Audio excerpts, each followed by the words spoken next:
Dito lang yan sa Pinoy Big Brother Gen 11, Big Forever. Sa pananatili sa bahay ni Kuya, hindi lang kilig ang kanilang napadama. Minsan, katuwaan din. Nagbunot ako ng buhok, kuya. Kilig. First JM, papapuntang kilikil ang buhok. Pumayag naman, no? So, tinulungan ko na rin, ho. Bigla, oh! Kay JM naman, close ko po si JM. Doon na nga sa labas. Kadiri yun. Buhay to. Saan ka makakita, kuya? Tagabunot ng paa ng ipis, ganito kagwapo, di ba? Ayatin mo na lang. Satisfied ka sa resulta o sa naging kapalit? Yes, kuya, wala ng buhok. Minsan na ding pinili ni JM si Fiang para sa isang partnership task ni Kuya. Ngayong araw, ibubuo kayo ng partnership dito sa loob ng bahay ko. Kukunin lang na something yung kahit ano yung Maya. Wala ka lang kawala. Ikaw naman magkakabit doon eh. Che, sa liig ko daw ilalagay, Che. Sabi sa akin ni Bakla, wala kasing iintindi sa'yo, Che. At paano nga ba maiiwasan ang pagkakamalapitan kung kailangan magtikit sa hudyat ni Kuya? Nakausap na yung first girlfriend ko napunta sa topic namin na what if magka-love team nga dito. Imposible daw. Kasi nga, nung nonchalant nga daw, wala daw akong pakialam sa ganun. Sabi ko, pagkapasok-pasok dito, ang task ko agad, papafalling ko lahat. Eh? Ano yun? Naniwala. Hindi biniro ko lang. Tinitignan ko yung reaction, siyempre. Ako lang pag-ex. Sa'yo? Yun. Oo. May career pa rin ako doon. Hindi ko alam pag... Yung narinig ko din yung pag-ex na ex na. Pero umiyak mo. Isipin nun, in love ko sa kanya. Pero ang pagiging malapit, nasusubok din. Gaya na lang ng napaiyak ni Fiang, si Jolie. Si Jolie, sabi niya, conscious siya ba? Na-misinterpret niya po yung ano kuya, yung joke ni Sofia po kuya. Yung alin?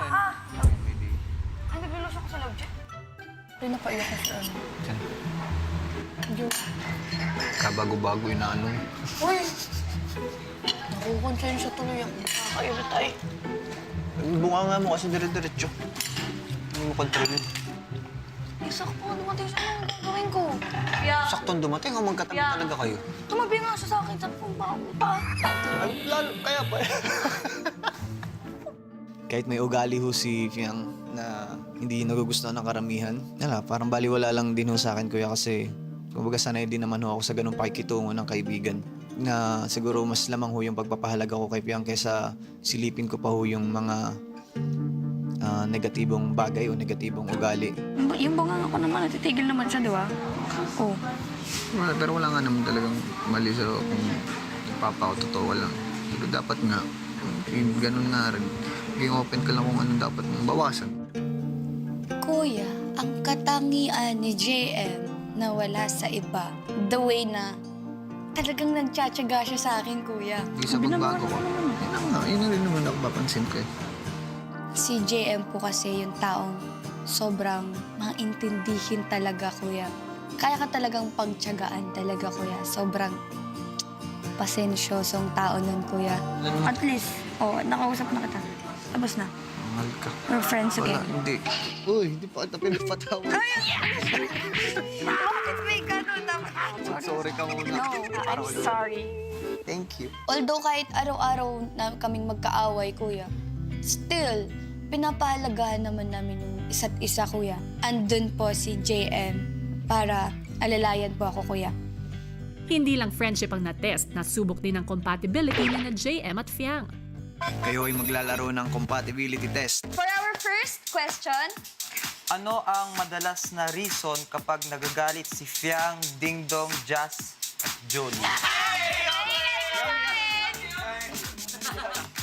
ano ang nagpapakilig kay Jazz, Fiang, Dingdong, at Jolie? Fiang, JM.